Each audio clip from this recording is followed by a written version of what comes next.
Hey, tonight we drift back through the desert winds and golden dawns of a forgotten world, ancient Egypt.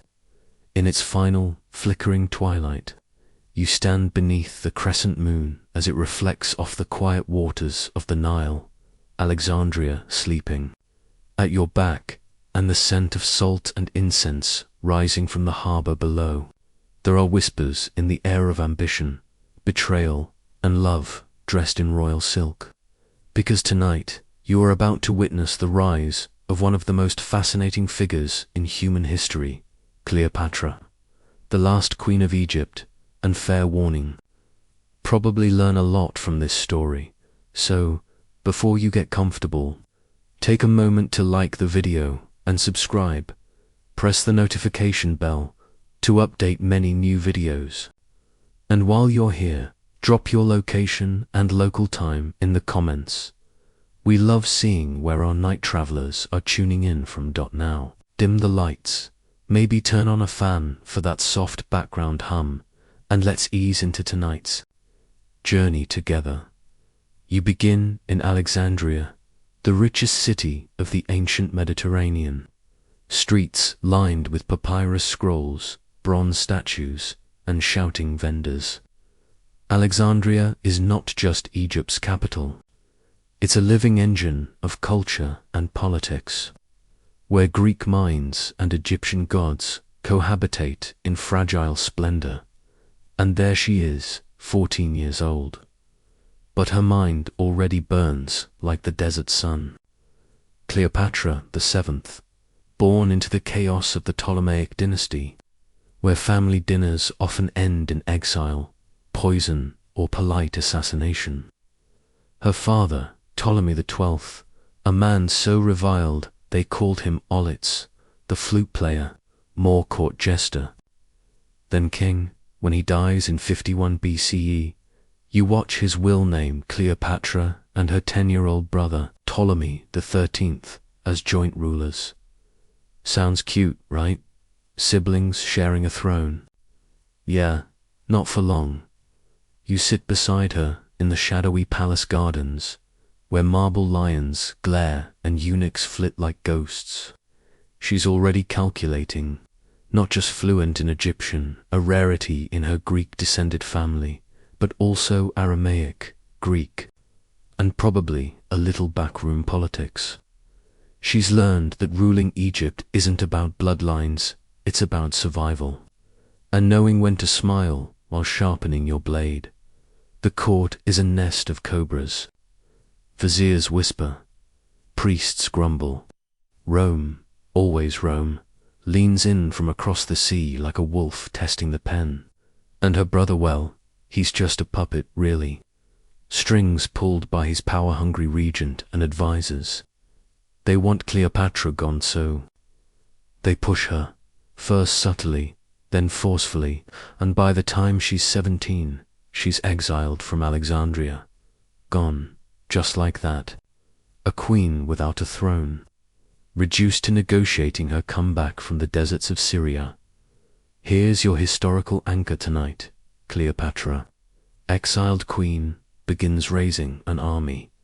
Yes, an army.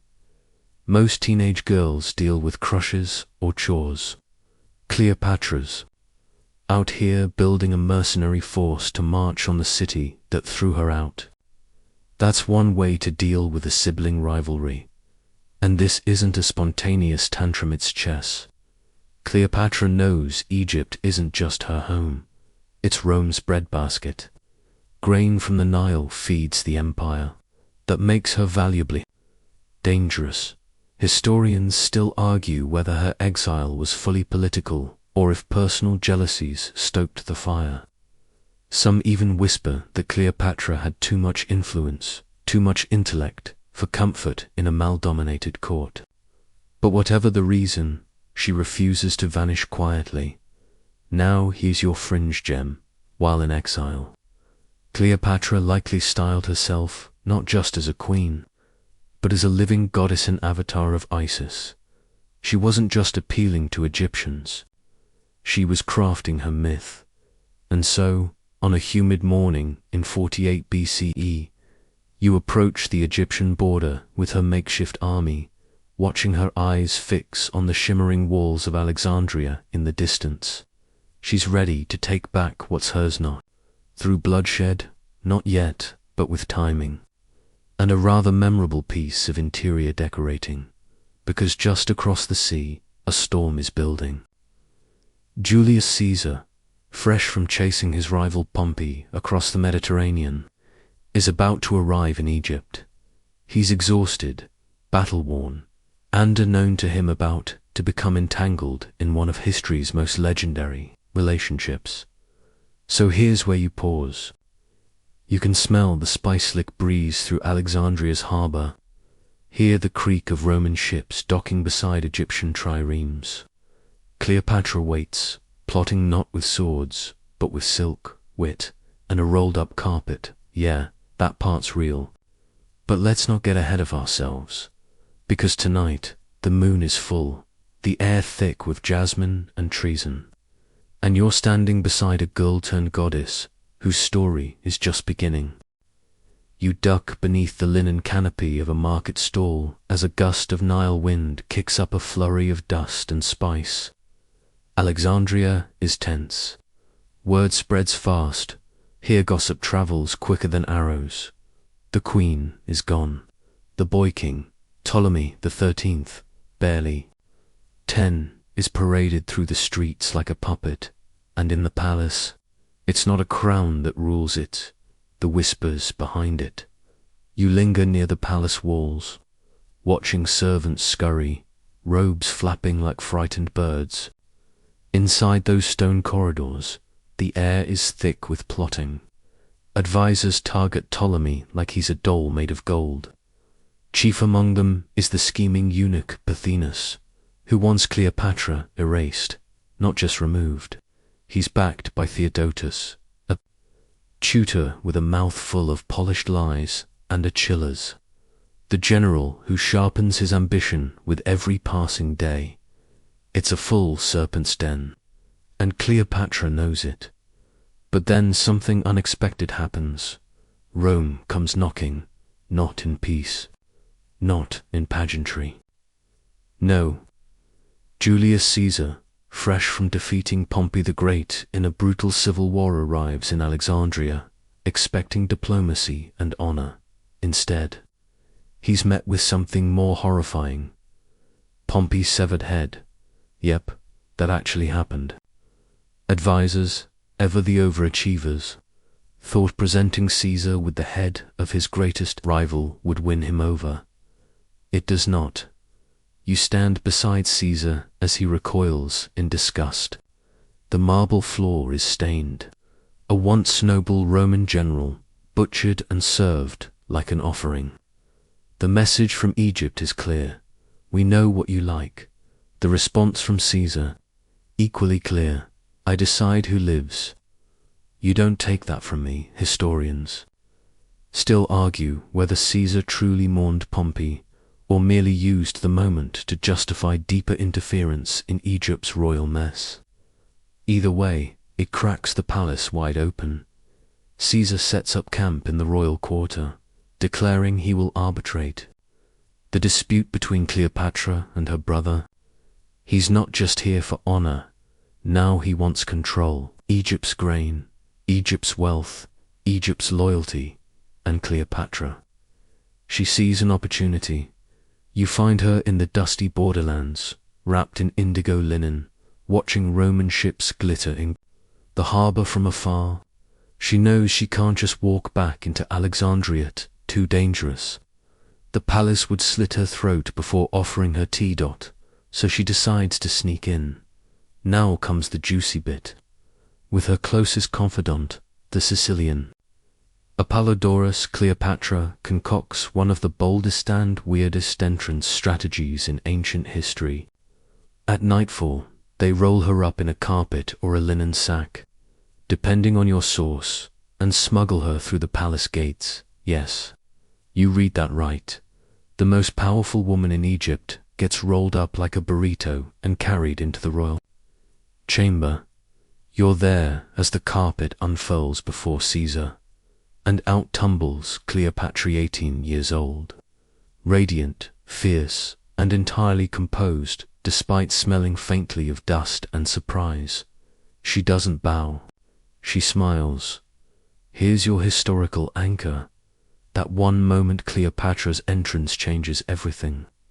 Caesar, 52, battle-worn, politically fatigued, finds himself enchanted, not just by her beauty, which plenty of ancient writers, mostly Roman men, liked to romanticize, but by her mind, her fluency in several languages, her unapologetic ambition, her refusal to beg. Caesar doesn't just allow her return, he declares her rightful queen, and this time, without her brother sharing the throne, of course, Ptolemy. And his advisors don't take that lightly. Achilles gathers troops. Alexandria erupts into full-on civil war. You duck as catapults hurl rocks over ancient rooftops. Smoke curls from the docks as Roman soldiers fight Egyptian loyalists. The great library of Alexandria catches fire, some say accidentally, some say purposefully. Regardless, a chunk of human knowledge turns to ash beneath the stars. Still, amid the chaos, Cleopatra moves through the palace with eerie calm. She visits Caesar at night. They talk about politics, power, legacy, maybe a little pillow talk too, but again. Historians debate whether the early intimacy was passion or pure strategy. Your fringe tidbit tonight. Cleopatra may have orchestrated that rug trick as a deliberate echo of Isis mythology, presenting herself unveiled before a godlike man. If true, that moment was less about seduction and more about branding. A queen unveiling herself as divine destiny, and Caesar. He takes the bait. As the fires die down and the Nile resumes its patient flow, Ptolemy XIII is found drowned likely while fleeing a losing battle.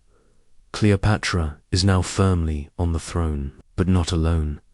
Beside her stands Julius Caesar, and growing. Within her, a child, Caesar's child. But you don't know that yet.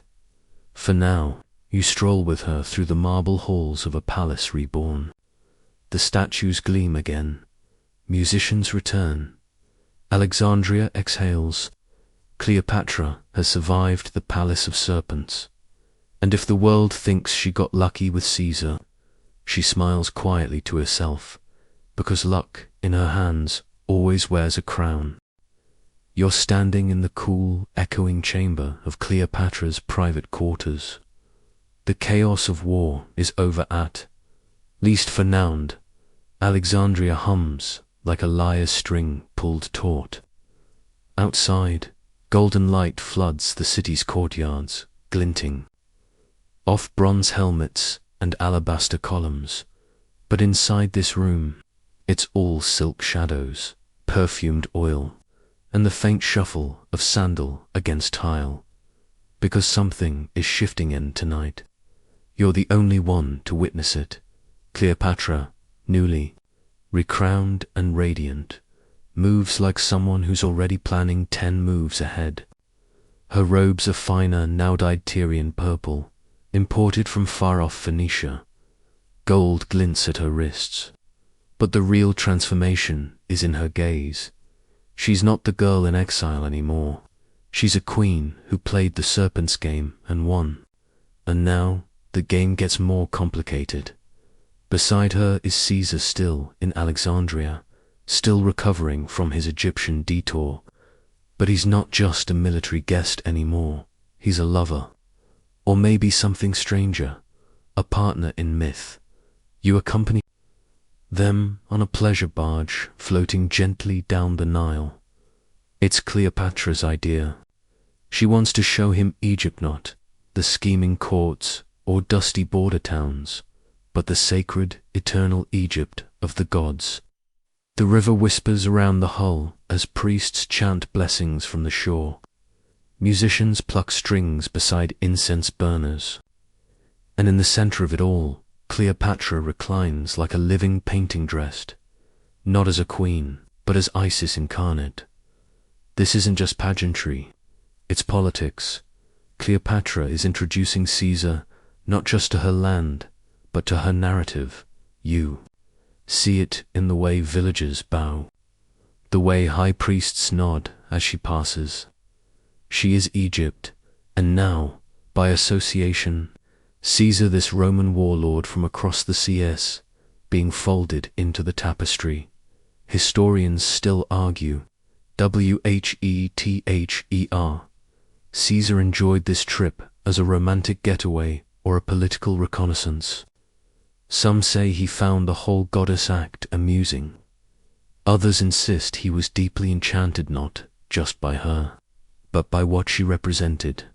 A ruler who could control her people through myth as well as muscle, and soon she reveals something even more powerful than ritual or romance. She's pregnant, yep, Queen of Egypt, goddess on earth, and now mother to Caesar's only biological son. You're in the palace when the baby is born. The halls buzz with superstition and whispered awe. A child born of Julius Caesar and Cleopatra. He's named Caesarion, Little Caesar. A sweet nickname now, but someday it'll make Roman senators sweat through their togas. Here's your historical anchor. Caesar never officially named Caesarion his heir, but he does acknowledge him. In a world where lineage is power, that's enough to stir panic in Rome's upper crust. But the child's birth isn't just a family affair, it's a statement. Cleopatra wants the world to see this child as the living bond between Rome and Egypt, between Caesar and Cleopatra, between power and divinity. And so begins the golden season of her reign. You walk with her through Alexandria's markets restored and lively again. She pours coin into infrastructure, temples, and trade. She lowers taxes. She sponsors philosophical debates, patronizes scholars, even corresponds with foreign kings. She's not just a pretty face in eyeliner and linen. She's ruling, but not. Everyone is clapping politely.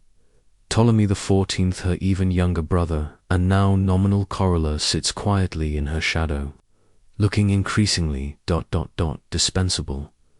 You know that look. You've seen it before. In this family, siblings are like spare swords, useful until they're in the way. Cleopatra doesn't forget that. And then there's Rome. Caesar has to leave, eventually. His victories in Gaul, his civil war, his crossing of the Rubicon. Of that leaves a chaotic, resentful Senate back home. He can't stay in Egypt forever, so, reluctantly, he boards a Roman galley and sails away. But not before installing Cleopatra securely on the throne with Ptolemy XIV beside her. Of course, but only on paper. As his ships vanish into the horizon, you see Cleopatra standing on the royal balcony, arms crossed. She's watching her future sail away, but she's also watching her past shrink with the tide. Your quirky detail tonight? Cleopatra may have sent her likeness carved on small gold coins, dressed not as a Greek queen, but as a male pharaoh, beard and all. It wasn't about confusion, it was about power. Gender roles in Egypt weren't as rigid as in Rome. She knew. Symbols mattered more than appearances. Back in Alexandria, things grow quiet, but it's a pregnant silence, because soon Cleopatra will be called to Rome. Caesar wants her there, wants to parade her through the streets as proof of his conquest, his power, his influence, maybe even his love. And you'll follow her through Rome's cobbled chaos, where Cleopatra is both honored and feared, a foreign queen, a divine ruler, a woman with Caesar's child.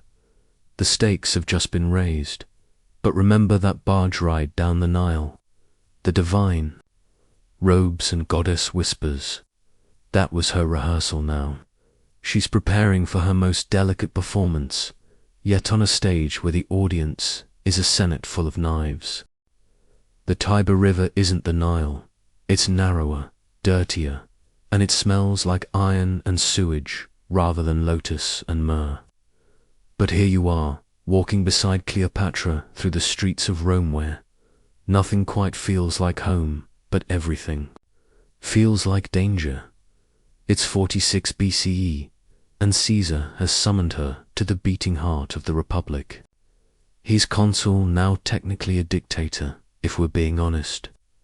And Cleopatra, ever the strategist, isn't here just to flatter him. She's here to stake her claim.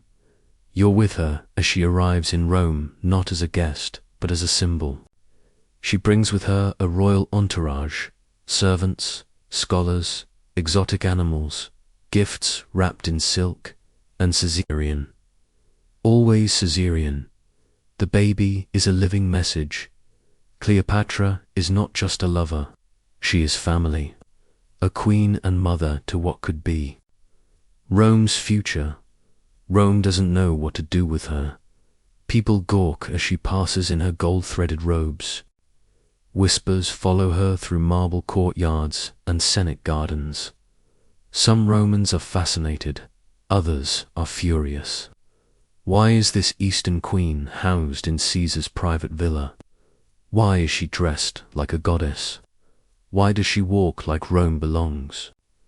To her, historians still argue whether Cleopatra hoped to become Caesar's wife or simply to secure Caesarean status in Rome's political hierarchy.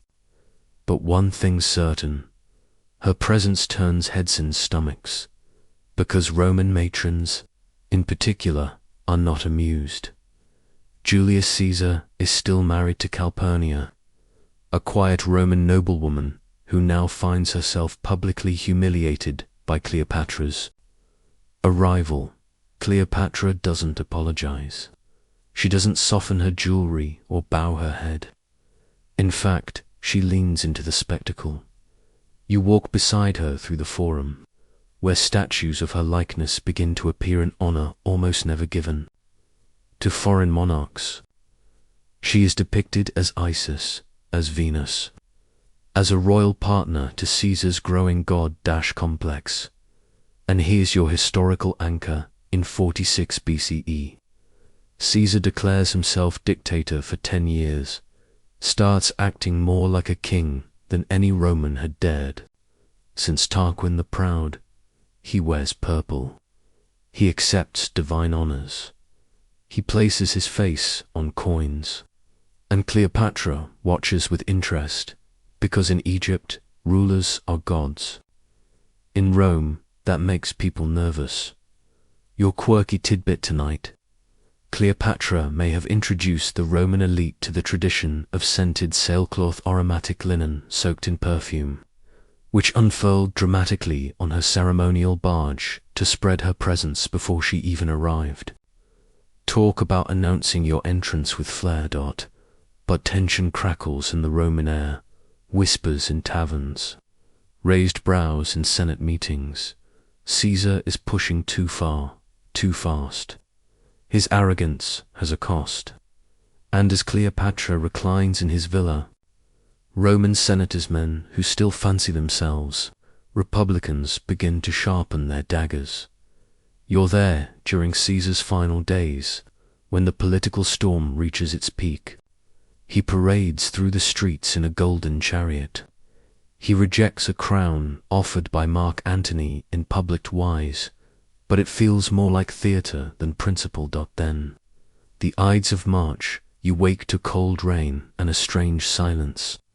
In the theatre of Pompey, Caesar is stabbed 23 times by men he once called friends: Brutus, Cassius, senators who believe they're saving Rome.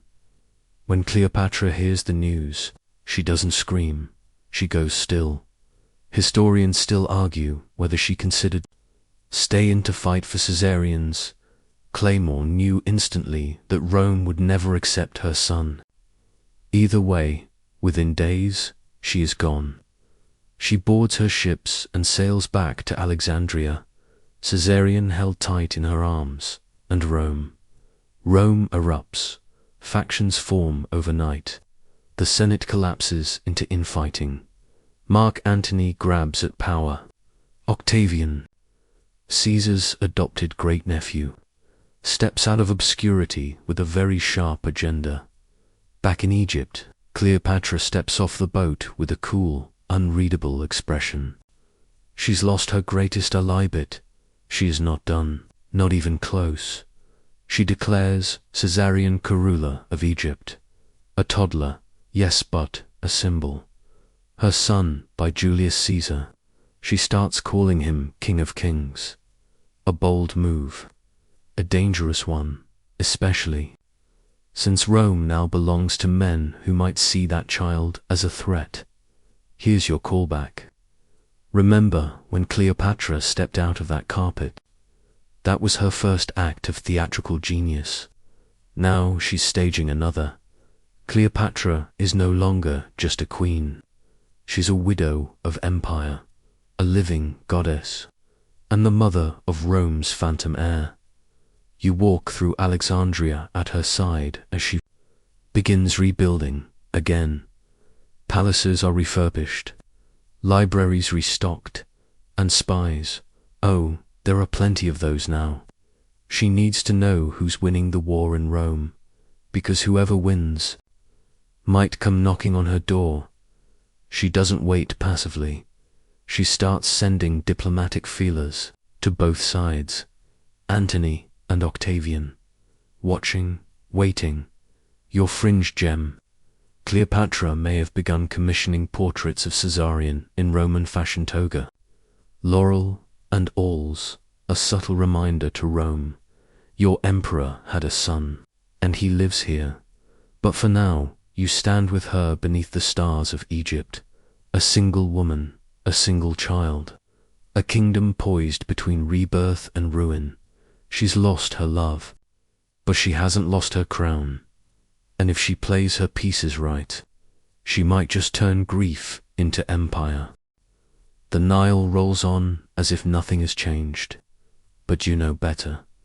Cleopatra walks the palace halls with Caesarion trailing behind her, a toddler dressed in gold-threaded linen, too young to understand the game he's already a part of.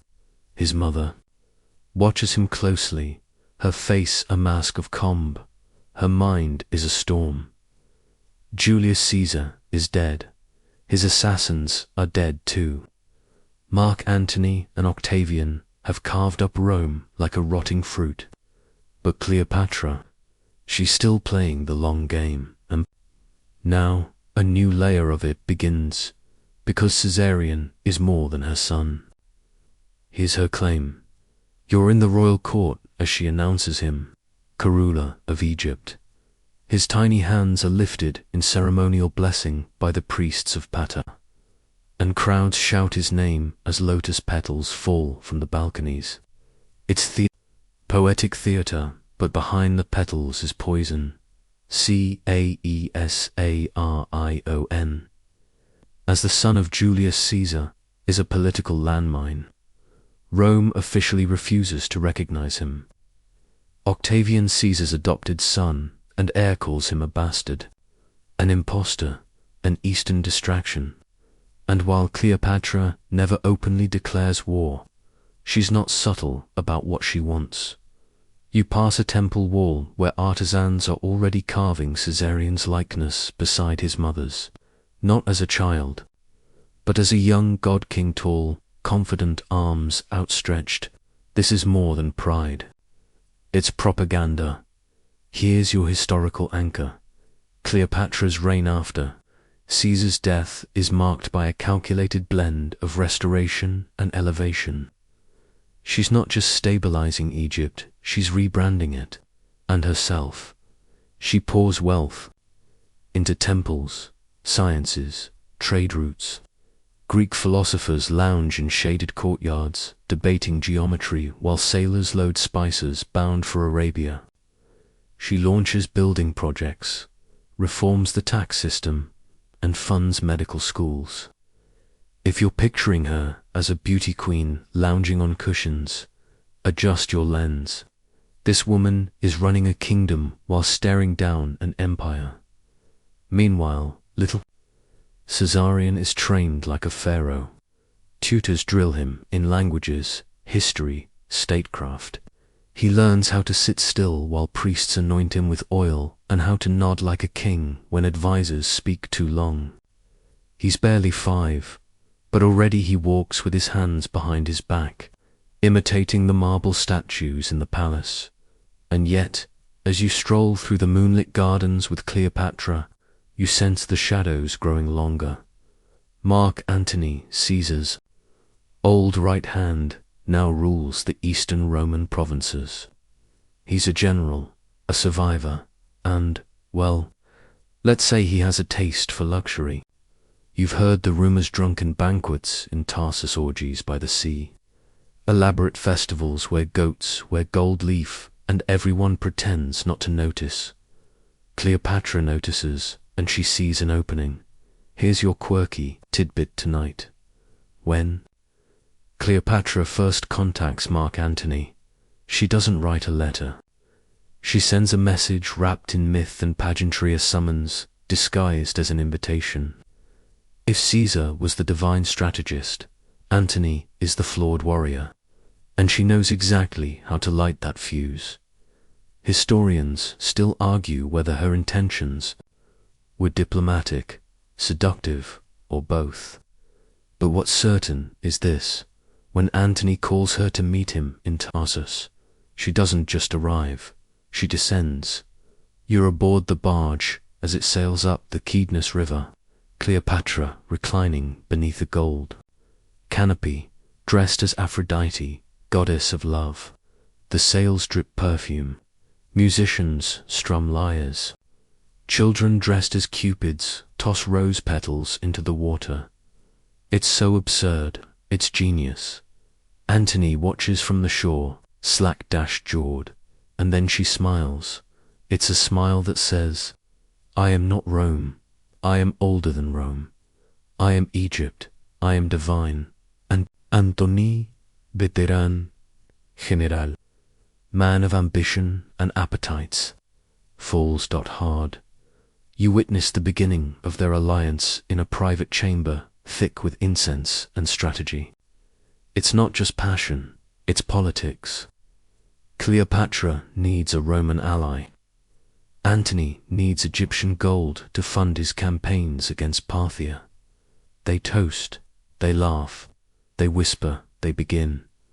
Back in Alexandria, Caesarion watches his mother return, with a new glint in her eye. You feel it too. Something is shifting again.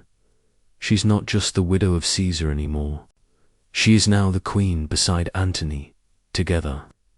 They are planning something far larger than a romance, something imperial. Here's your callback. Remember how Cleopatra always merged politics with myth? That hasn't changed. She and Antony start, presenting themselves not just as rulers but as gods. She's Isis, he's Dionysus. Their union isn't just political, it's cosmic, and the people, they eat it up. Festivals bloom across Alexandria like fireworks. Wine flows, music plays, priests chant. Cleopatra sits beside Antony, on golden thrones as trumpets echo through the marble courts. It feels like the start of something eternal. But you've been with her long enough to know eternity is a fragile thing. And somewhere far to the west, in the stone-cold forums of Rome, Octavian is watching. He doesn't laugh, he doesn't drink, he doesn't forget, and he absolutely does. Not like sharing Caesar's legacy. The drums begin softly, distant, like the thunder of war before the sky breaks open. You're back in Alexandria, where the wine never stops flowing and Mark Antony struts through the palace halls like a conqueror in silk. Cleopatra watches. Him with that same curious half-smile, the one that sees 10 steps ahead. Even when he's still clapping for the dancers. At first, their days are decadent. You attend their private banquets where tables groan under roasted gazelle, figs soaked in honey, peacocks stuffed with herbs, gold goblets clink. Philosophers debate everything from stars to sandals.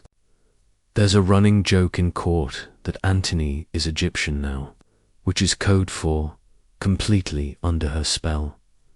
But here's the thing. Cleopatra isn't just lounging around, feeding him grapes. She's building an empire brick by golden brick that the children come quickly. First, twins, Alexander, Helios, and Cleopatra Selene. Then another son, Ptolemy, Philadelphus. 3 children by Antony, all Roman Egyptian. All symbols of what she's trying to create: a fusion dynasty, a new world order. Your historical anchor tonight. Cleopatra and Antony's union is the first serious challenge to Roman supremacy since the civil wars began. They don't just flirt across borders, they declare dominion. And how? You're in the royal court when Antony makes the grand announcement, the so-called donations of Alexandria. It's less of a speech and more of a cosmic mic drop. Antony stands beside Cleopatra in full regalia, before an audience of nobles, priests, and foreign dignitaries. He declares Cleopatra Queen of Kings. Caesarion is named King of Kings, ruling over Egypt and Cyprus, the twins. Given Armenia, Media, and Parthia real territories, some not even conquered yet. It's as if Antony's carving up the world and handing it to Cleopatra's children, like party favors. And oh boy, does this cause a stir. Rome hears of the donations and loses its collective mind. The Senate, already suspicious of Antony's loyalties, now sees clear evidence. He's siding with a foreign queen, giving away Roman lands, raising non-Roman children as royalty. Even worse, he's sidelining Octavian. Remember, Caesarion, the little boy who toddled through the marble halls after his mother. Octavian sees him not as a child, but a rival. Here's your fringe fact. Octavian begins circulating fake letters allegedly from Antony proclaiming his plan to make Alexandria the new capital of the empire and elevate Caesarion over Octavian. Most historians now believe these letters were forged, but they were effective. Rome bought it. Meanwhile, you're seated at another of Cleopatra's inimitable livers. Banquets, her exclusive inner circle feasts, named after a sacred cult. No expense is spared. One night, she dissolves a pearl in vinegar just to prove she can drink something more valuable than most cities. Yes, that actually happened, so Pliny claimed. Historians still argue whether it was true or myth-making, but behind the opulence, the tension is growing. Cleopatra knows what's coming. You find her alone in the temple of Isis, kneeling before a gold statue, whispering prayers in ancient Egyptian. Her face is calm, but her fingers tremble. War is inevitable, and the battlefield will not be chosen by her. Octavian, now firmly in control of Rome, declares war not on Antony technically, but on Cleopatra. It's a brilliant political move. Romans are wary of fighting their own, but going to war against an Eastern queen, that's a different story. Exotic, righteous, marketable. Propaganda explodes. You pass murals depicting Cleopatra as a sorceress, a seductress, a snake. Rome paints her as the reason Antony's gone, Sophocles the siren dragging their general into a sea of incense and sin. In one cartoonish pamphlet, she's even shown handing Caesarion a Roman eagle like a toy. Subtle. Antony doesn't help himself either. He divorces his Roman wife Octavian's. Cicerone sends the notice in the mail. That doesn't go over well. Suddenly, It's not just politics, it's personal. Back in Alexandria, the fleet begins to assemble. Cleopatra spares no expense. Ships are retrofitted with bronze-tipped rams. Archers train in the courtyard. You help her oversee the refitting of the Navy galley shaped like a floating temple.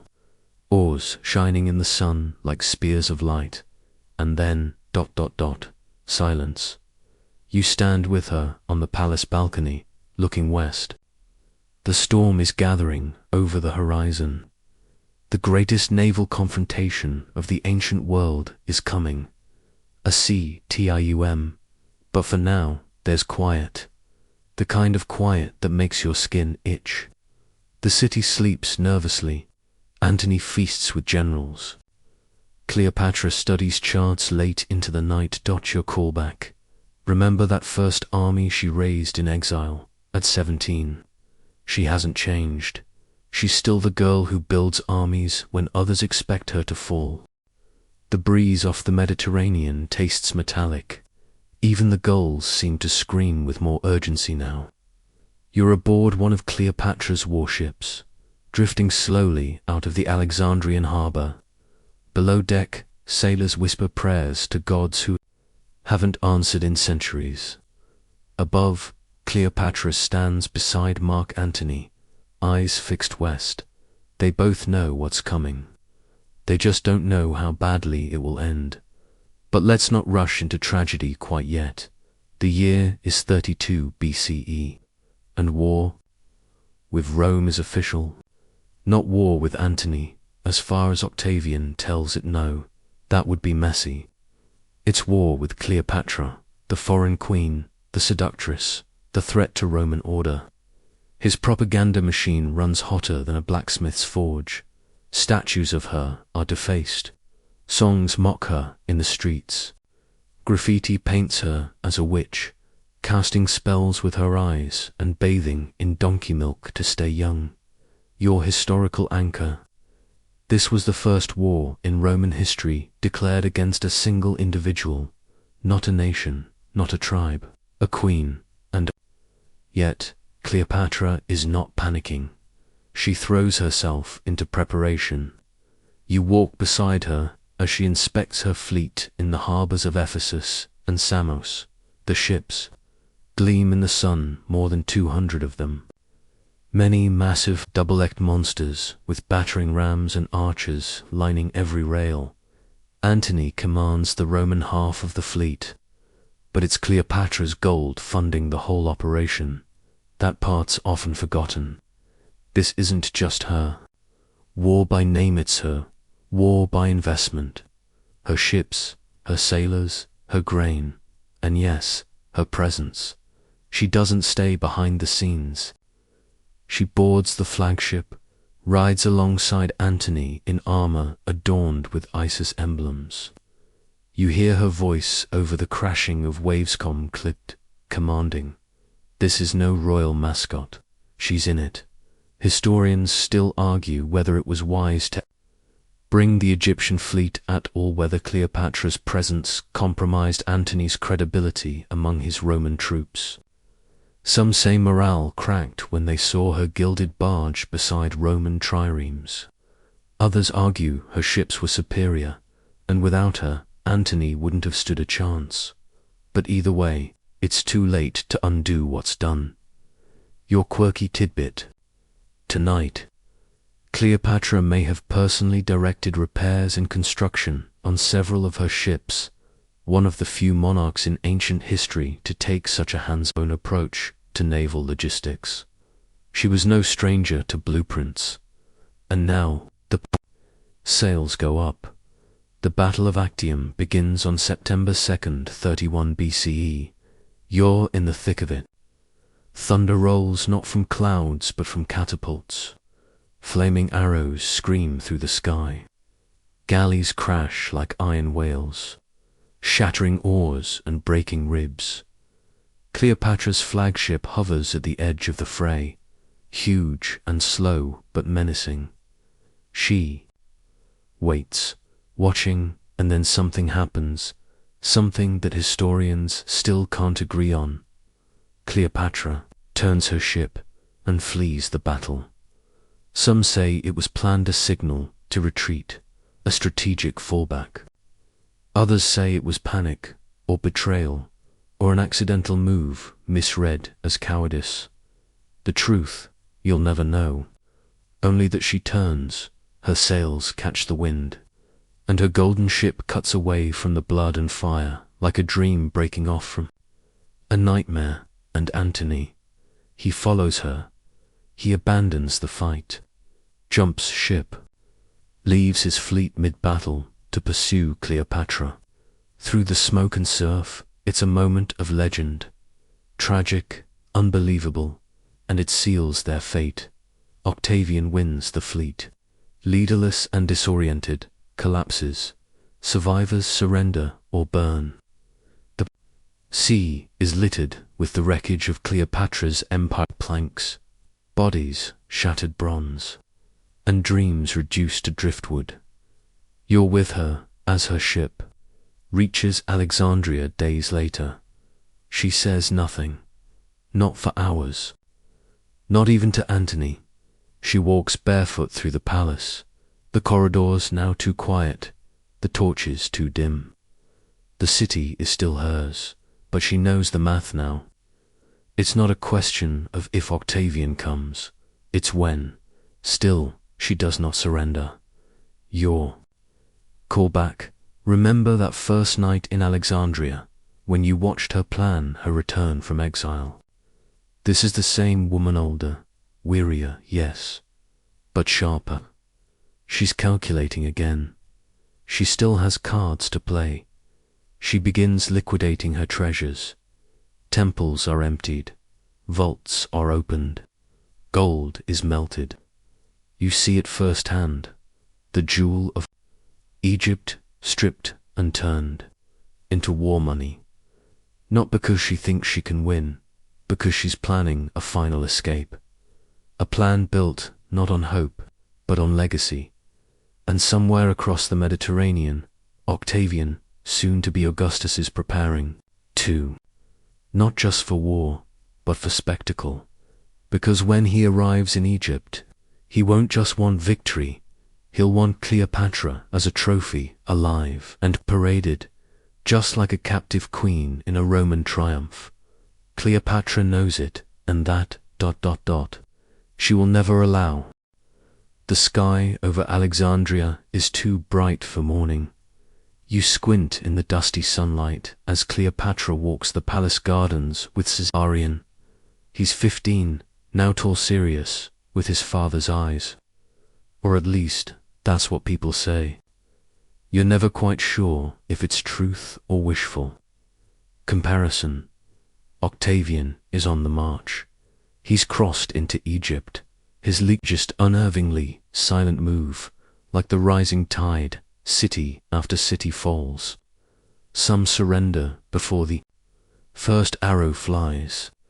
Others resist for a heartbeat and are crushed like dry reeds inside the palace. Cleopatra prepares for her final gamble. She meets with emissaries, sends letters, dispatches ships south, toward Nubia and east, toward Arabia. You hear the rumors, secret negotiations for exile, an escape to India, hidden treasure caravans tucked behind sand dunes, maybe a decoy barge packed with gold heading. Down the Nile, one mainstream fact: Cleopatra did stash enormous reserves of wealth in secret vaults south of the capital. Historians believe she hoped to buy safe passage, maybe even a small kingdom, elsewhere to rebuild what Rome would destroy. But time's running out. You walk with her through the library annex, now half abandoned. Scrolls lie scattered like fallen feathers. She picks one up absently, a treatise on herbal anesthetics, and hands it to a servant. Burn it or save it, whichever suits the hour, she says. Mark Antony, meanwhile, is unraveling. He drinks more, talks less, paces the colonnades, like a ghost waiting to be seen. His confidence, once booming and theatrical, has shrunk to silent scowls and cryptic mutterings. Sometimes he stares out to sea, as if hoping another fleet will rise from the waves. You find him in his armor one morning, polishing it for a battle. That won't come. Cleopatra still commands the room, still wears her crown, still makes every gesture with practiced grace. But she no longer hosts the glittering feasts. Gone are the games, the music, the platters of sugared lotus roots. The palace has become a tomb dressed in gold. And then Octavian enters Alexandria. You can hear it from the palace's troops, marching through the streets, the clamor of boots on marble and mosaic. No looting, no shouting, just the clean precision of conquest. He does not storm the palace, he waits. Let Antony come to him. What happens next feels like theater written by Grief. Mark Antony, hearing a false report that Cleopatra is dead by her own. Hand falls upon his sword. Literally, it's not as poetic as it sounds. He misses the heart. You rush to him as he bleeds out in the arms of a servant, his body slick with sweat, his eyes cloudy with pain and disbelief. They carry him half dead back to Cleopatra's chambers, where she is very much alive. Your quirky tidbit.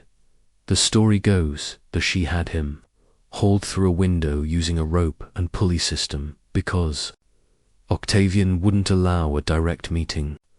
Some say this is legend, some swear it's true. Historians still argue whether Antony died in her arms, on her bed, or later in a different chamber. But the pain in her voice when she speaks to him, that's real. You're there when she strokes his hair, whispering soft phrases in Greek as the last of Rome's Eastern dream slips into silence. Octavian finally enters the palace. He expects a madwoman, a collapsed queen. What he finds is Cleopatra, robed in mourning black, her eyes hollow but unbroken. She kneels before him with regal calm, makes her offer. She will give him the treasury, the ships, the city, everything. If he spares Caesarion, he smiles, but says little. You know what that means. A day later, she's confined to her quarters, closely but allowed her attendance. She speaks softly now. No orders, no grand pronouncements. She hums, sometimes old lullabies, and spends hours writing letters she never sends. You notice the priests of Isis coming and going. Something quiet is being prepared. She sees you watching one night and says, "They'll call me many things, but not that." "What's that?" you ask. She doesn't answer, only presses a small ivory box into your hands. Inside, a comb, gold, inlaid with a snake motif. Your callback. Remember when you first met her, clever, theatrical, wrapped in a rug. That girl is gone. What remains is a woman shaped by love, loss, war, and fire. A woman who knows that history is being written right now, and if she does nothing, it will not be kind. August 12th, 30 BCE. The guards hear nothing, only silence. You're in the next room when her handmaidens scream. Cleopatra lies on a couch, dressed in royal linen, circlet on her brow. A faint smile plays on her lips. Her body is untouched, peaceful, elegant. Historians debate how she died. The popular version is the snake there, asp, smuggled in with fruit, biting her arm or breast. Others claim poison, or a hidden needle dipped in venom. Still others argue Octavian staged the whole thing. But you were there, and you remember the last thing she said, "They'll parade my likeness, but never me." The sun rises over Alexandria like it's never known grief. Octavian stands at the palace balcony, watching the city stir. Smoke curls from cook fires. Vendors reopen their stalls. and ships bob gently in the harbor. Life resumes, indifferent. You wonder if it knows a queen has died. Cleopatra's body lies cold in her chambers, already shrouded by her attendants. Charmian and Iris, her most faithful, are found beside her, lifeless. The story goes that Charmian, moments before her own death, adjusted her mistress's crown and said, "A noble deed, this, and one becoming of the descendants of so many kings." That line survives. Most of her doesn't. Octavian enters the room quietly. He stares at her, body not with triumph, but something resembling awe. This wasn't the ending he wanted.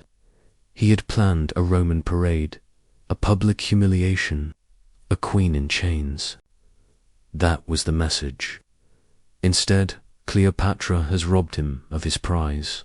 Still, he wins. One mainstream historical fact: Octavian orders a lavish burial for Cleopatra and Mark Antony together. Maybe out of respect, maybe to soothe the Egyptian people, or maybe because even conquerors understand when they're witnessing legend. You walk the streets and hear whispers. She died by snakebite. She lives still, hidden away. She ascended to become Isis. Memory becomes myth before the incense clears from her. Death chamber, and then the real reckoning begins. Caesarion, her son by Julius Caesar, the boy with the gods in his blood, is hunted down. You flee with him, deep into the Nile Valley, through heat and mirage, priests and deserters, each hiding place more desperate than the last. Octavian sends word: one Caesar is enough. The message is clear. Rome has no room for two sons. A few weeks later, Caesarion is captured and killed. He was 17. You bury your face in your hands as they bring the news. There's no ceremony, no tomb, just a quiet erasure. And with his death, the Ptolemaic dynasty ends. 3 centuries of rule, begun by Alexander the Great's general, vanish in a breath. Egypt becomes a Roman province. Its wealth flows westward. Its temples are looted.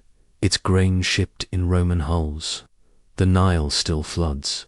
The pyramids still stand. But the soul of a nation dims. Quirky tidbit for tonight: Octavian soon too. B. Augustus says it takes possession of Cleopatra's vast library of perfumes. He even supposedly brings back her royal astrologers.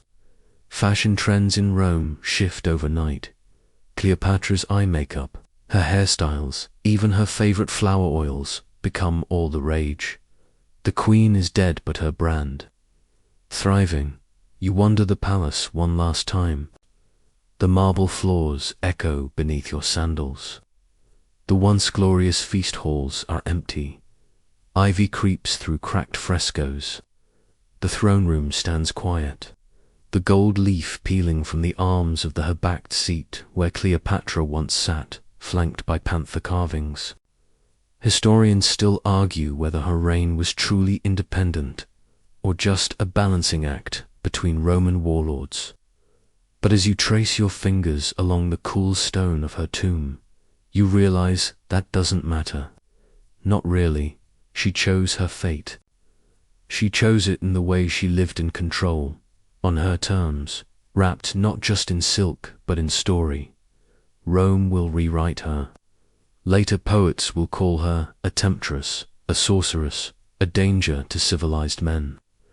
They'll ignore the multilingual scholar, the brilliant economist, the political tactician who fed an empire and held it together while surrounded by jackals. But you were there. You remember the scent of lotus oil in her chambers, the soft rustle of her linen robes as she crossed the courtyard, the way she laughed dry and knowing when the wind knocked over scrolls in the library. You remember her hands, always moving, always commanding. Cleopatra lives in memory, in marble, in myth. She becomes everything Rome feared: A woman who would not be broken, not even in death, and somewhere far away, in a cave or a crumbling temple, someone lights a candle to Isis. They whisper her name, not as a queen, not as a lover, but as a symbol. You close your eyes. In the dark behind your eyelids, Cleopatra smiles. You wake in a world that no longer belongs to Egypt. The blue and gold banners of Rome now flutter from Alexandria's ramparts. Roman officers strut through the palace like they've always owned it. Latin replaces Greek in official proclamations. And you hear whispers of a new governor being installed, some former general who sees the Nile as little more than a grain chute. The locals still wear their linen, still honor the gods, still light incense at Isis temples. But the heart is gone. You walk past Cleopatra's tomb, sealed shut beneath layers of stone and mystery. No one knows exactly where it lies, now somewhere near the temple of Toposiris Magna, or perhaps buried under new Roman foundations. One mainstream fact: archaeologists have been chasing her tomb for centuries, and to this day, it has never been definitively found. But for you, it's not the tomb that haunts you, it's the silence that followed.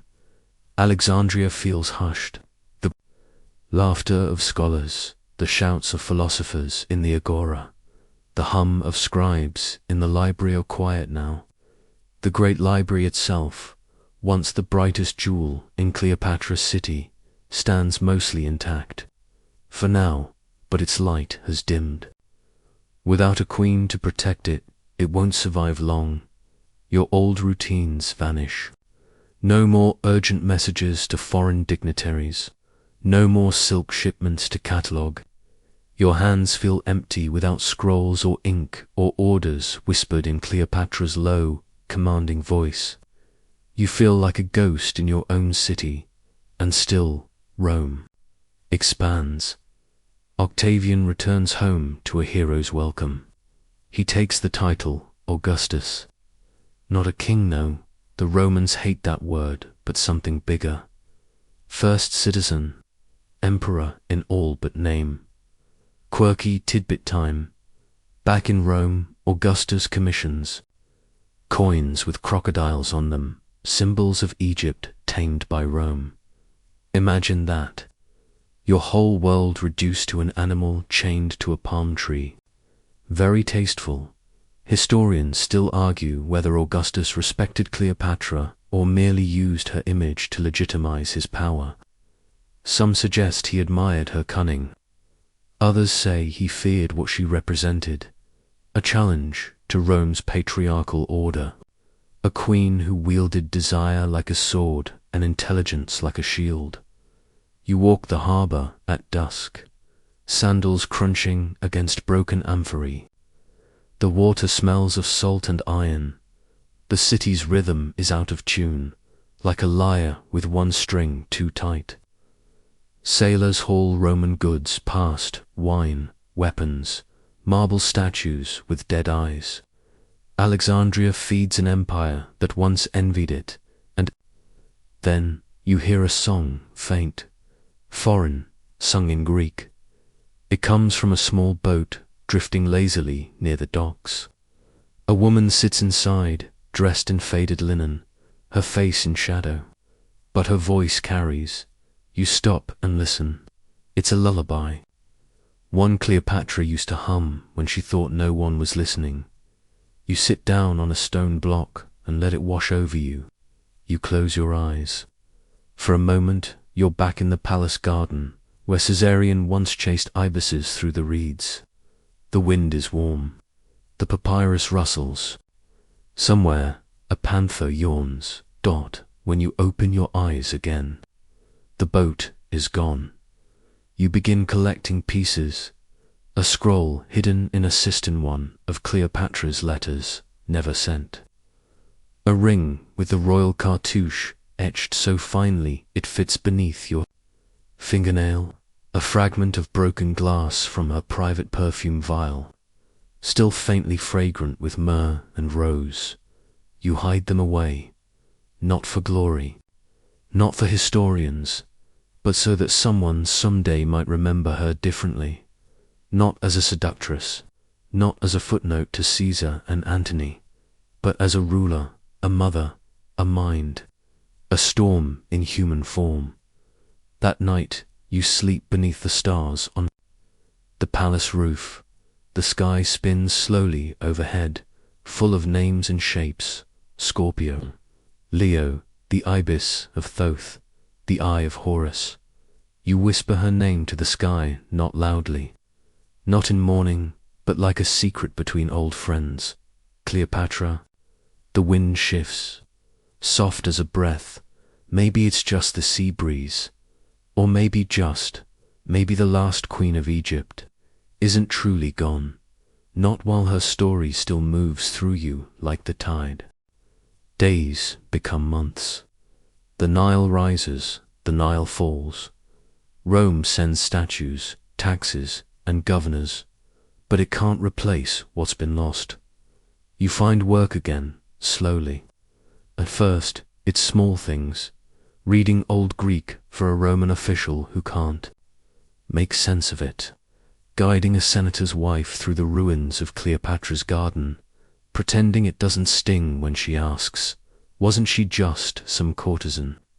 You smile and say, she was Egypt, but she was more than that, wasn't she? The Cleopatra you knew had thunder in her voice and maps in her mind. She could name every harbor in the Mediterranean, every spice traded across the Red Sea.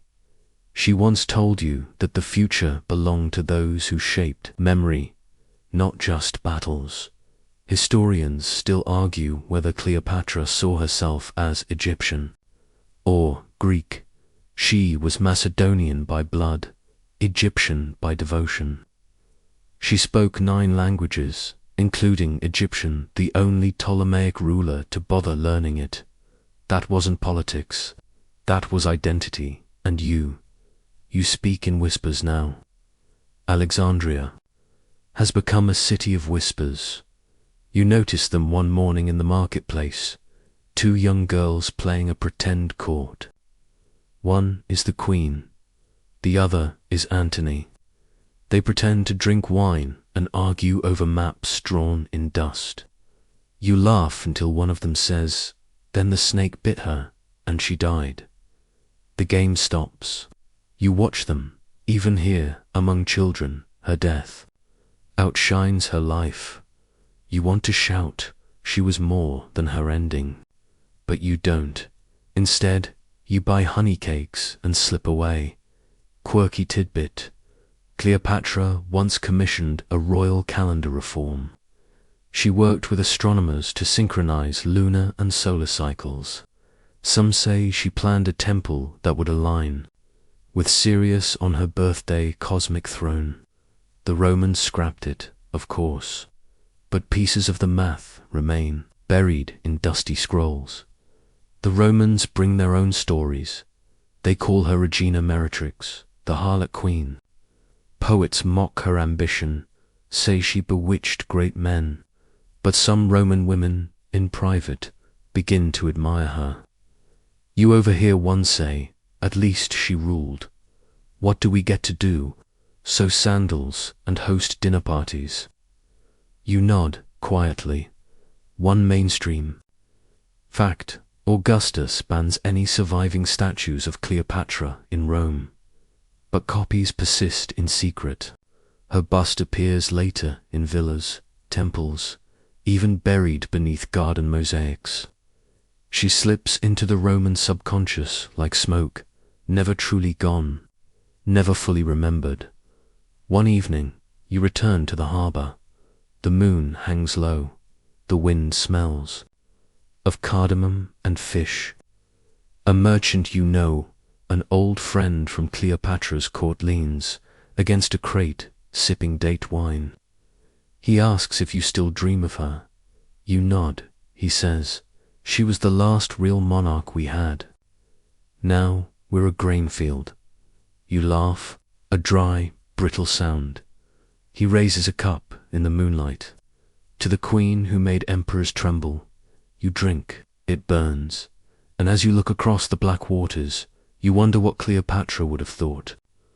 Of all this, of statues melted down, of Antony's name scraped from records, of her children lost or forgotten, of a world rewritten by victors. But memory is a stubborn thing. You carry her in the way you walk through the palace ruins, in the way your fingers trace the edges of papyrus scrolls that smell faintly of cedar and ink. You carry her when you close your eyes and hear her voice, not demanding, not desperate, just ... determined. "I am not afraid," she once said. "I am what comes after fear." You believe her, you always did. You've stopped trying to forget. There was a time when you tried to wash her name from your mind when the pain of remembering outweighed the warmth of memory. But now you find yourself drawn to the stories again, the ones people still whisper beneath their breath. You spend your days in the quieter corners of Alexandria, where the Roman garrison doesn't care to look. In a shadowy alcove behind the temple of Isis, you meet scribes who still copy the old hymns. Some were once caught, librarians. Others are just dreamers clinging to the last embers of a vanished world. You read one papyrus aloud, fingers trembling. It speaks of a queen who married Egypt, who bore the flood and the fire, who made gods jealous with her defiance. It's not a biography, it's a myth, and you realize something strange. She's already becoming legend. One mainstream fact: Cleopatra's legacy evolved rapidly after her death. By the early Roman Empire, she was cast as either monstrous or magnificent, depending on who was writing. No consistent image, just echoes, even in death. She was too large for history to contain. You lean into this new role, becoming a kind of unofficial storyteller. Not in public, of course. Rome doesn't like rebellious nostalgia, but in gardens, over wine, at night. You begin with, "I knew someone once," and end with wide eyes staring into candlelight, and people listen. Not because you're important, but because the story is you. Skip the ending sometimes. The snake, the tomb, the Roman triumph. You focus on the way she stood on her barge that day, veiled in purple, eyes steady as stars. On how she spoke, precise, honeyed, never rushed. On the night she sat with Caesarion and explained the movements of Saturn. Her voice softer than silk. Quirky tidbit time. Cleopatra kept a small menagerie inside the palace, exotic birds, tame gazelle, and even a leopard cub named Perses. She claimed he could sense lies and once dismissed a nervous ambassador because Perses growled. True or not, the man never returned. Historians still argue whether Cleopatra truly believed in omens or simply used them to manipulate those who did. Some think her devotion to Isis was spiritual. Others believe it was pure performance, theater with a political edge. You think it was both. She knew power wore many faces. One afternoon, you revisit the room where Caesarion learned to write his name. It's crumbling now, part of the roof has fallen, and vines thread through the broken walls. You sit there, in the dust, running your fingers along the grooves he carved into soft wood, the falcon of Horus, the sun disk, the reeds and lions. He tried so hard to be a king. Sometimes you wonder what he dreamed of. Did he imagine ruling without war, building schools and temples? Or did he dream only of Rome, a looming shadow always at the edge of the Nile? It's strange how many rulers die trying to build a legacy, and yet it's their smallest, quietest moments that linger. A shared joke, a game with the servants, the sound of their voice on a cool morning, You remember how Cleopatra once made you eat a fig soaked in wine just to prove it wasn't poisoned? See, she said with a wink, we're both still here. You smiled, mouth stained purple, and said, for now. The silence that followed stayed with you for years. Now, when someone asks what she was like, you say she was always present. Like firelight, like music, like the Nile. And they nod, even if they don't understand. Because something in your voice makes it real. You walk home past the library ruins. Smoke curls from the chimneys of Roman homes, but one window still glows with lamplight. You know the boy who lives there, he reads scrolls by night, dreams of stars and forgotten kings. He waves at you, you wave back. Maybe that's enough. One more flicker of memory passed on one more ember. You never planned to be the keeper of her flame.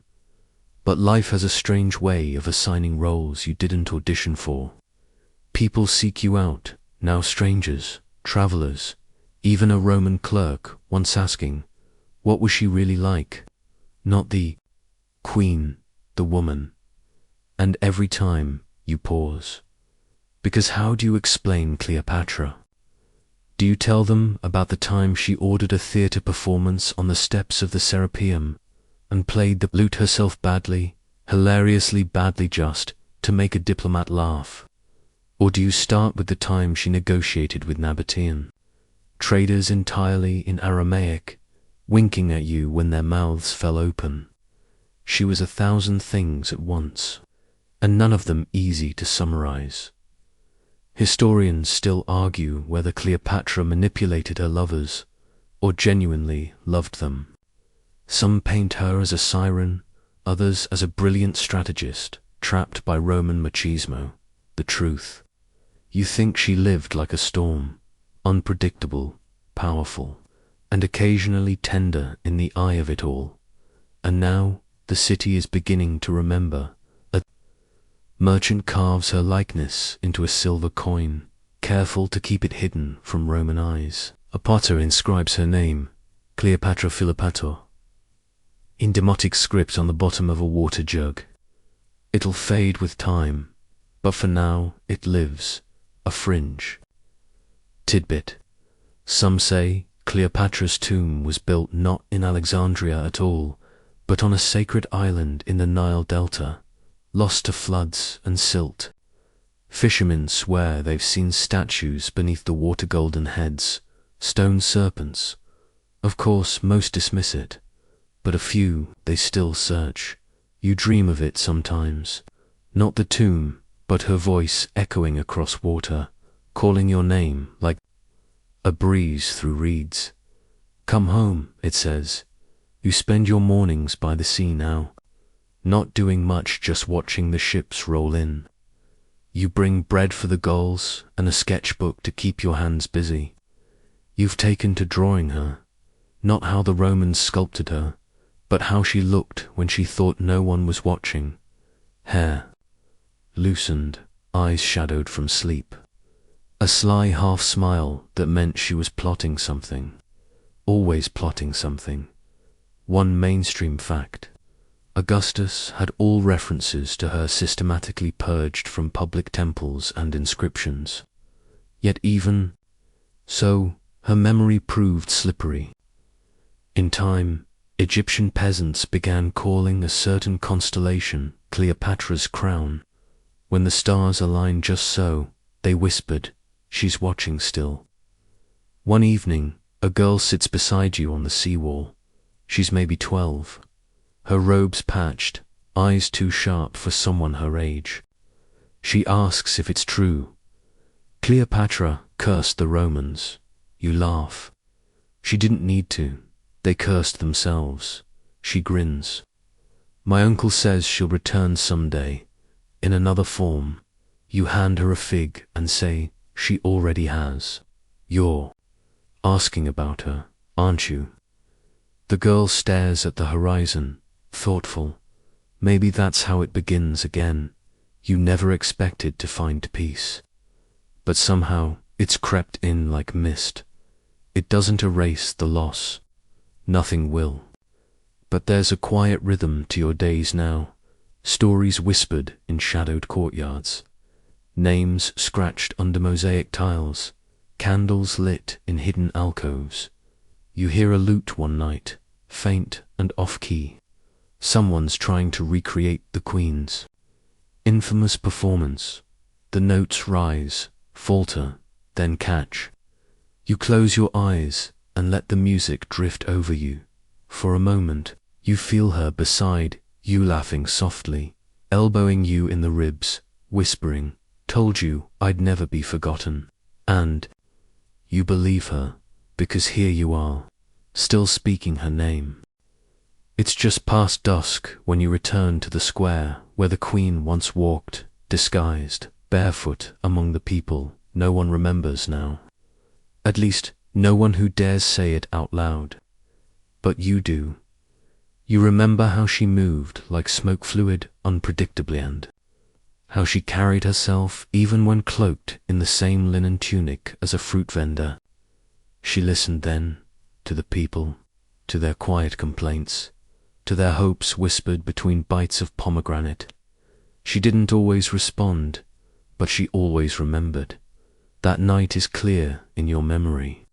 The way she stood beside you, unnoticed, as two old men debated whether the stars truly affected the flooding of the Nile. She leaned close and whispered, "They do. But don't tell them I enjoy their theories more." Now, standing here again, you find the square smaller than you.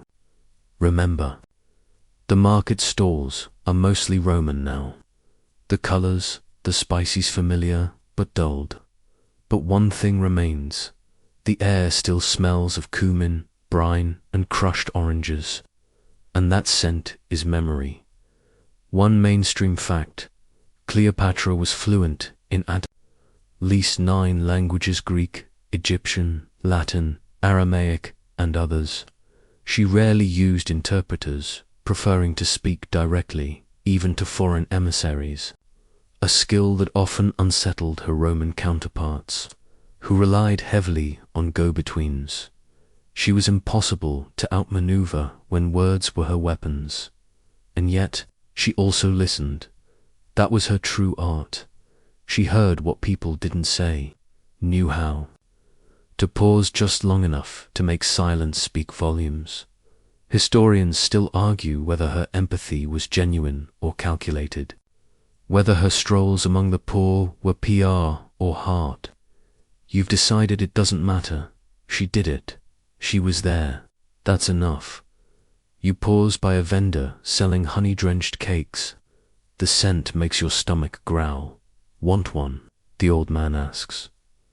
You nod. He wraps it in fig leaf and adds, "They say she used to sneak out to buy mine." You smile, eyebrows raised.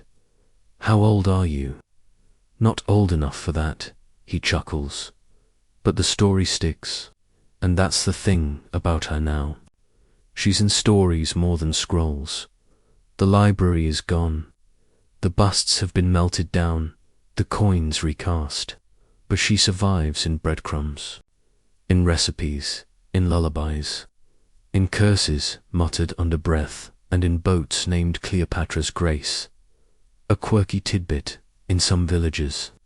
Midwives still tie a red ribbon around a newborn girl's wrist and whisper a prayer to the Lady of Balance, a folk echo of Isis, yes, but also just maybe a faded memory of the Queen who once ruled like a goddess. At home, you're right. Not a history, not a confession. Just memories, how she smelled of myrrh and salt. How she laughed with her whole body, shoulders and all. How she once played knucklebones with a thief sentenced to death and let him win. You write it for no one, or maybe for everyone. You're not sure yet. One day, you spot a boy sitting alone at the temple steps, tracing something into the dust with a stick. It's the royal cartouche. Her name scratched out awkwardly, then again more carefully. You sit beside him. She was my mother. He says with a grin. She was everyone's. You answer. He nods. They say she rode dolphins. You raise an eyebrow. I heard crocodiles. I heard both. He smirks. You laugh. Well then, she must have been very tired. He grins, and you realize it doesn't matter what's true anymore. Not completely. What matters is that the memory remains warm, unbowed, alive. You whisper to the boy, do you want to hear a secret? He leans in, and you begin. She wasn't born in a palace, not the kind you think. She was born in a storm of worry and silk and the smell of fear. Her mother cried when she saw her, not because she was a girl, but because she was destined to be more. His eyes go wide. You keep going, because tonight, once again, she lives. The desert calls you now, not with shouts, but with quiet promises of wind through palm fronds, and the way starlight seems sharper without walls. You follow the Nile inland, away from Alexandria's fading grandeur, past villages where no one speaks Latin and Cleopatra's name is still said with reverence, or fear, or both. You don't know what you're looking for. Maybe her, maybe yourself, maybe proof that her spirit lingers in the dust between temple stones. Your feet lead you to Dendera. The temple of Hathor rises from the sand like a dream. Hath remembered its columns thick and carved with laughing goddesses, its walls heavy, with stories in glyphs and stars. Cleopatra stood here once, with Caesarean. A relief shows her offering milk to Hathor, her face unscarred by Rome. A mother, a ruler.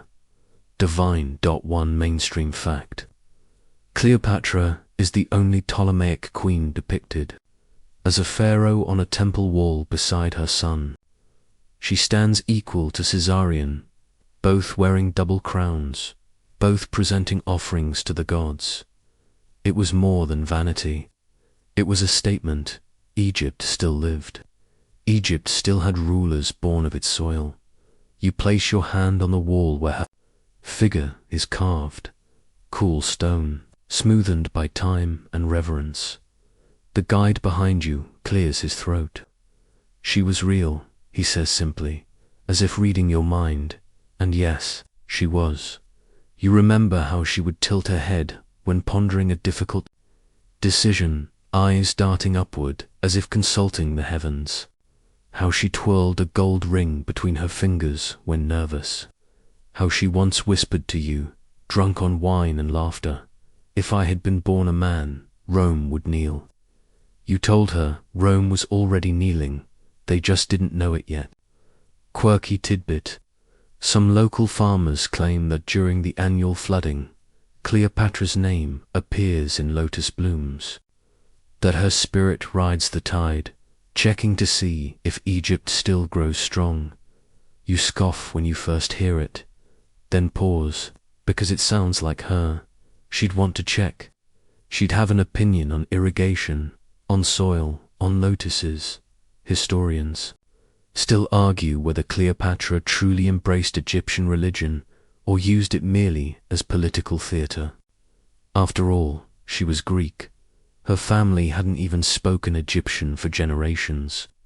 But you remember how she fasted before temple rites, how she touched the statues with fingertips trembling, reverent, how she once stood barefoot in a sandstorm, outside Karnak, whispering to the gods, "Do you remember me?"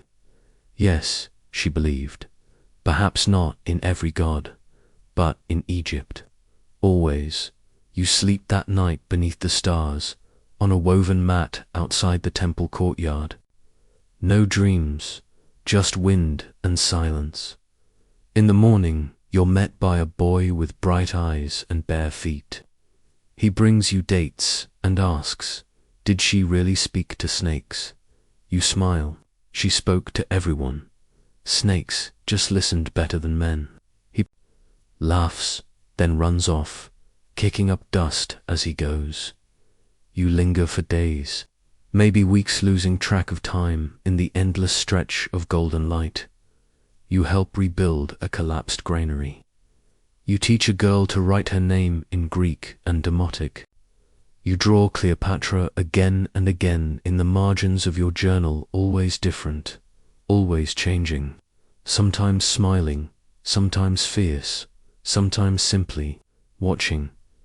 One afternoon, while exploring a collapsed crypt beside the temple, your hand brushes something smooth beneath the rubble.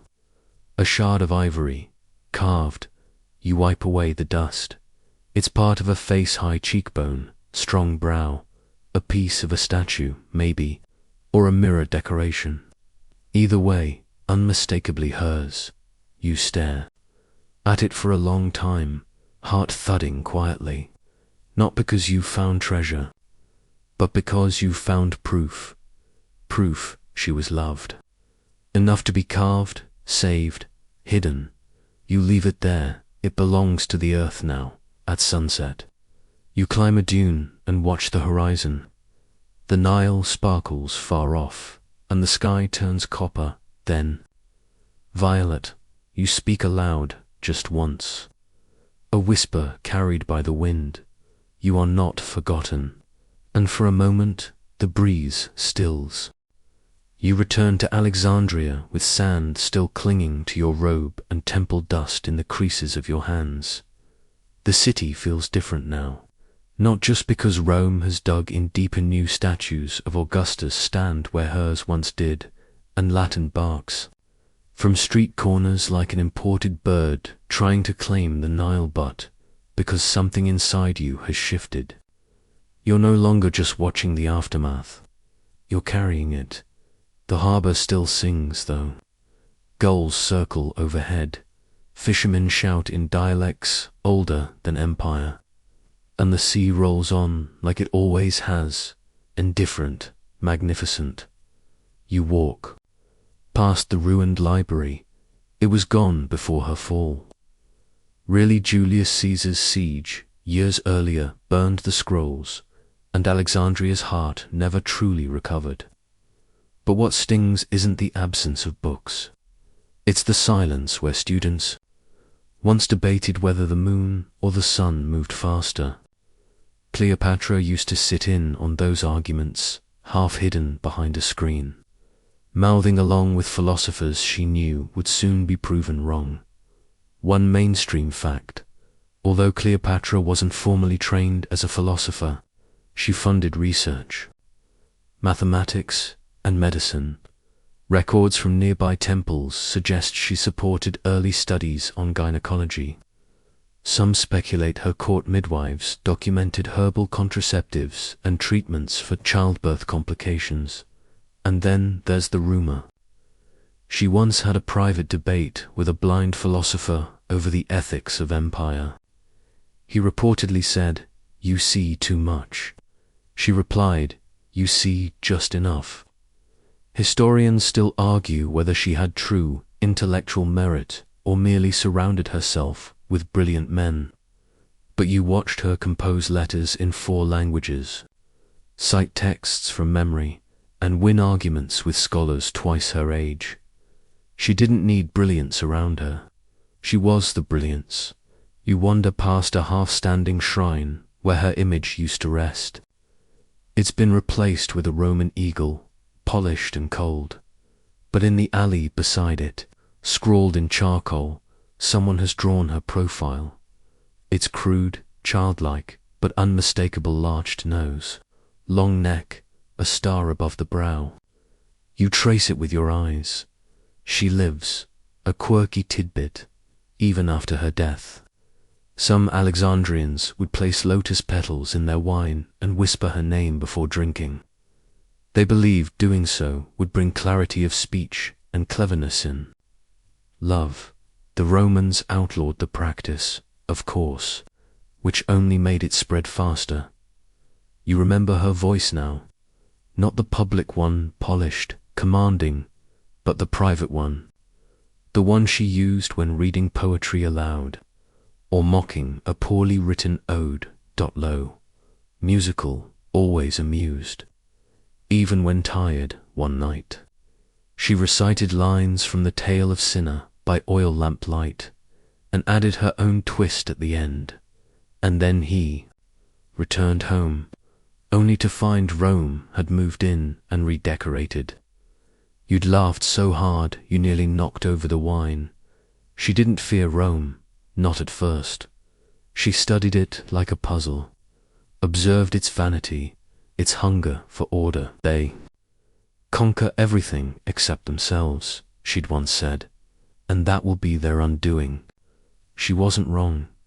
You pause at the pier where she once welcomed Antony back from Parthia. The planks have been replaced, but the view is the same. The same sea she sailed across in that silver ship. The same sunset she watched as she leaned against him and murmured, "The world ends in fire or salt." And yet it hasn't ended. Not quite. You meet an old sailor there, leathery and stooped, eyes fogged with age. "She used to sit right here," he says, tapping the railing. You smile. "And what did she do?" "She watched," he says. "She always watched, like she was counting the waves." You nod. "Did she ever reach the right number?" He grins, toothless. "No one ever does." The lighthouse blinks in the distance, still whole despite earthquakes and empires. You wonder if she can see it wherever she is now. You hope so. Before you leave the harbor, you toss a lotus into the water. Just one, no prayer, no ceremony, just memory, and the waves carry it west, into the dark. You're back in Rome now. The marble city hums like a wasp, nest buzzing with power, gossip, and the clack of sandals on stone. The climate feels wrong on your skin after Egypt's dry gold. Rome is colder, its skies grey, its politics colder. Still, you keep your head down as you walk the forum, even though you once strolled here with confidence when her name still meant something more than myth.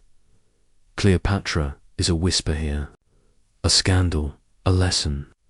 The Romans have rewritten her with astonishing speed. Now she's a seductress, a sorceress, the foreign queen who tricked not one but two of their greatest men. The pamphlets are crude, the statues of her have vanished, but the fear in their jokes gives it away. One mainstream fact: Octavian's propaganda machine transformed Cleopatra into the ultimate enemy of Roman virtue. She was described as fatal monstrum, a fatal monstrum, exotic, eastern threat to their republic, even though it had already become an empire. You see her face on stage now. Mimes and satirists paint her as drunk, dramatic, doomed. One even wears a snake puppet and pretends to flirt with the audience, hissing her name. The crowd roars. You grit your teeth. Historians still argue whether Octavian genuinely believed Cleopatra posed a political threat, or merely used her as a tool to galvanize a fractured Rome. The line between paranoia and strategy in Augustus is razor thin, but you know the truth. She wasn't a monster. She was the only adult in the room. You visit a villa in the hills once, Antony's, now seized by the state. It's been stripped of her likeness. The mural of her riding a dolphin has been scraped off. The silver mirror she gave him melted down, but the olive tree she planted still grows in the courtyard. You sit beneath it, run your fingers through the soil, and think about how she once plucked an unripe fruit and declared it ambitious like you. You were flattered. She laughed, then threw it at you, a quirky tidbit. Some say that in the days after her death, Roman noblewomen wore Egyptian wigs at secret parties, painting kohl around their eyes and speaking in badly pronounced Demotic. They wanted to be her for a night, or maybe they just wanted to feel like her, powerful, worshipped, tragic. The Senate hated it. So of course it happened even more. You walk the halls of the Palatine now. Octavian now. Augustus has reshaped Rome in his image. It's clean, white, and terrifying in its neatness. You catch glimpses of him behind silken curtain-like frame, cold eyes. A man who smiles like a knife. He never says her name, but he built a temple to himself. Just beyond the Forum, she would have laughed at that. Gods shouldn't have to advertise, she once quipped. If you need a shrine that big, you're overcompensating. You think about telling Augustus that. You don't, but you do leave a lotus blossom at the foot of his marble steps. You don't break eye contact with the guard who watches you. Let them guess back at your lodgings. You take out her old letters, the ones written in oil-based ink on papyrus. You still smell the faint trace of lotus and cedar from the perfumed ink she favored. Her writing was compact, precise, every line balanced like a legal argument and a love poem at once. You read them aloud to yourself. They crackle like FIRELIGHT, and then you burn them, because that's what she would have done, left nothing for her enemies to twist as the ashes rise into the Roman sky. You whisper something you've never dared say before. Rome won, but only for now, because she still breathes in the stories whispered by traders from the East, in the gold coins found beneath floorboards with her image secretly preserved, in the dreams of every girl who stares out at the horizon and thinks, what if I ruled? She lives in rebellion, in beauty, in strategy, in fire. She was Egypt, yes, but more than that, she was unstoppable, and Rome knew it. You return to the Nile years later, older than you ever thought you'd be, carrying more ghosts than luggage. The river greets you like a patient old friend, steady, timeless, unimpressed by empire. Alexandria still stands, though she limps. Now the streets have changed, but the scent of crushed myrrh in the morning still curls through the alleys. Children still chase goats down dusty lanes. The city, like Cleopatra, knows how to survive by shape-shifting. You walk its edges first, past the broken temple ruins, half swallowed by silt and bougainvillea vines, past the stones that once bore her name chiseled away by decree, but still readable if you know where to look. You do. One mainstream fact. After Cleopatra's death, Egypt became a Roman province governed by equestrian-class prefects, not senators, because Augustus didn't trust anyone with real political ambition. Near the breadbasket of the empire, Egypt's grain fed Rome, but Rome feared Egypt's soul, and who could blame them? She might be gone, but her echo still rattles the columns. You speak her name under your breath, just to see what it feels like. Cleopatra. It tastes like wine, and smoke, like the start of something dangerous. A fisherman hears you, smiles. You remember her, he asks. You nod. She had a lion once, he says, unprompted, kept it in the palace garden, said it reminded her of herself. You smile. That's a new one, a quirky tidbit. There were reports of exotic animals roaming the palace grounds. Some claimed she had leopards trained to bow, and an ibis that could fetch scrolls. Others say it's all myth. But then again, you saw her once, standing beside a chained leopard, stroking its ears like it was a house cat. So, maybe not myth. Historians still argue whether Cleopatra saw herself as Egyptian, Greek, or something else entirely, a hybrid monarch who adapted symbols as needed. But you remember how she spoke to priests in flawless old Egyptian, and how she wept once, quietly, when a temple singer intoned a hymn from the Old Kingdom. She wasn't pretending. she was Egypt. In her bones, you head to the necropolis, a place of dust and shadow where nobles once built tombs that mimicked homes, complete with painted furniture and jokes etched into walls. You search for hers, and you're not the only one. An older woman with bronze bangles and papyrus maps is pacing the edge of a crumbled crypt. I've spent 40 years looking for her, she says without turning. Some say she's beneath the sea. Others claim she's buried beneath Antony. You ask what she believes. The woman points to her chest. Here, you nod. That's where I keep her too. It's true. You see her now in flickers a confident woman, arguing taxes at the market. In a child standing straight, despite fear. In your own reflection, when your spine refuses to bend. You leave a small tokanan, obsidian, scarab beside an altar no one visits anymore. It belonged to her once. You found it hidden in the seam of a traveling cloak. You kept it. She'd have forgiven you. As you rise, a gust kicks up dust, and for a heartbeat, you swear you hear her laughter, again light, amused, far away.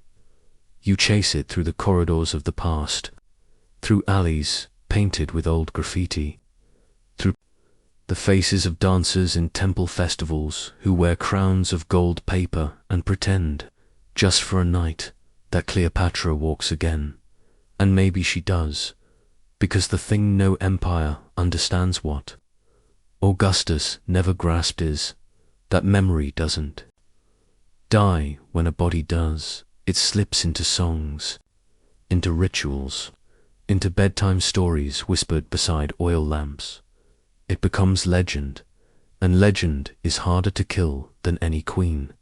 So here you are, by the Nile, older, wiser, sadder, but filled with her fire. You don't need to find her tomb. She already rose in you. Night falls like ink over Alexandria. The city blinks awake with lanterns swinging from doorposts, casting golden halos over the water-worn streets. You sit atop a rooftop, one of those old flat-tiled ones where cats parade like pharaohs, and watch the stars reappear over the sea. Below, the harbor sighs. You can still imagine what it looked like in its glory. Cleopatra's fleet, moored like silver fish, her barge floating like a myth across the tide, incense curling from every mast. Gone. Now, all gone. But if you squint, maybe not. You run your fingers along the edge of a cracked mosaic. Two lovers, depicted in blues and golds, forever frozen mid-embrace. The woman's features are unmistakable almond eyes, a gentle smirk. The man could be Caesar or Antony, or just one of the dreamers who fell orbiting her fire. Maybe it doesn't matter who. Maybe they all burned the same dot. One mainstream fact: after Cleopatra's death, Egypt would remain under Roman control for nearly 700 years. The Ptolemaic dynasty, with its blend of Greek rationalism and Egyptian divinity, was the last gasp of ancient pharaonic rule.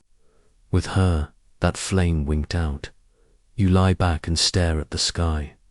Someone once told you the goddess Isis placed stars in the heavens to mark her beloved Osiris's path through the afterlife, that every flicker above was a reminder. Love leaves traces, so does power, so does pain. Historians still argue whether Cleopatra was a savvy manipulator of symbols or a sincere devotee of the gods she claimed to represent. But you remember how she bowed before Isis without cameras, without crowds, only the wind, and her whispered prayers for company. You don't fake that, not for 20 years. You wander the palace. Ruins the next day. Carefully, the ground is treacherous, with time-caved-in corridors and shattered columns, but the view still commands the bay. You stand where her throne once sat. Though the platform's long gone, it's said she had it draped in Tyrian purple and trimmed in Nubian gold. You used to scoff at the extravagance. Now you see the point. A queen must look eternal, especially when her enemies are sharpening knives. A quirky tidbit. According to an old court scribe who wrote in lemon juice to hide his notes, Cleopatra used beeswax to preserve scrolls and once turned down a Roman architect because he insulted the color of her marble. She hired his apprentice instead. The apprentice became her chief builder. Never underestimate the woman who controls the floor plan. You laugh softly, running a hand across the broken stone.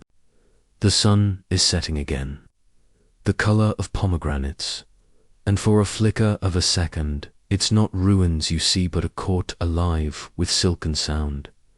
A priest announcing new taxes, a servant passing goblets. Cleopatra herself, head tilted, to flatter, but to understand. She ruled with her mind, and they never forgave her for it. Even now, the scholars argue. Some say she used men like pawns. Others say she was used some focus on her romances, her charisma, her wealth. They forget her famine policies, her naval strategy, her multilingual diplomacy. They forget her reign. But you remember, you feel it in your bones. As solid as basalt and as deep as the Nile's darkest bend. She wasn't a tragedy. She was a force. The world changed shape around her, and then again after her. You take out one last tokener, tiny gold coin with her profile worn nearly smooth. You set it into the sand beside a broken temple column. Let the future find her. Let them ask who she was. Let them try to solve her, decode her, rewrite her. Let them try, and still, she will remain what she always was. Not a cautionary tale, not a villainess, but a sovereign of her own story, Cleopatra, Queen of Kings, and the last voice of a dying sun. You wake before dawn, one last time. The sky above Alexandria is still deep, violet, flecked with fading stars. The city is quietly, the gulls complain in the distance, and the sea whispers in its sleep. You wrap your cloak tighter and walk. To the shoreline, the wind carries a salty chill, soft and familiar. You walk barefoot across damp sand, watching your footprints vanish behind you. That feels fitting. How much of Cleopatra's story vanished the same way washed out to sea, replaced by myths and marble busts carved by people who never knew her. And yet, here you are, standing at the edge of the world she ruled. It's a strange feeling. One mainstream fact. Cleopatra's mausoleum, built with Antony by her side, was last recorded by ancient authors as a grand coastal structure likely, submerged now beneath the waters near modern day. Topocirus Magna.